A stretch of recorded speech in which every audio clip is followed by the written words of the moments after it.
Hi అండి. ఈరోజు egg టమాటా curry చేసుకుందామా. ఒక 7 ఎగ్స్ బాయిల్ చేసి పక్క పెట్టుకున్నానండి. ప్యాన్ పెట్టి ఆయిల్ వేసి పచ్చిమిర్చి ఒక 8 పొడవుగా కట్ చేసి వేసుకున్నాను. అలాగే ఉల్లిగడ్డ ఒక హాఫ్ చెక్క అండి.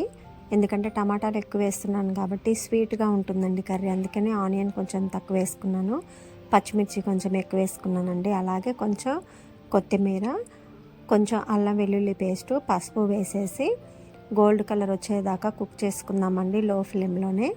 ఇవి కుక్ అవ్వడానికి కొంచెం సాల్ట్ వేసుకుంటే తొందరగా ఆనియన్స్ అనేది తొందరగా ఉడుకుతాయండి, అడుగంటకుండా ఉంటుంది. అందువల్ల కొంచెం సాల్ట్ వేసుకున్నాను. కావాలంటే ఎగ్స్ వేసిన తర్వాత కూడా కొంచెం సాల్ట్ వేసుకోవచ్చండి.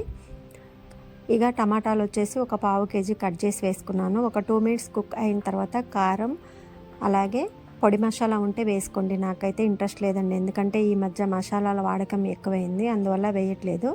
ధనియాల పౌడర్ ఉంటే వేసుకోండి. ఉప్పు కారం సరిపోయిందో లేదో చూసుకోండి. ఇంట్రెస్ట్ ఉంటే కొంచెం కొత్తిమీర అప్లై చేయండి. అంతేనండి, ఎగ్ టమాటా కర్రీ రెడీ అండి. సింపుల్గా అప్పటికప్పుడు చేసుకునే విధంగా ఈ రెసిపీ ఉంటుందండి. Thanks for watching.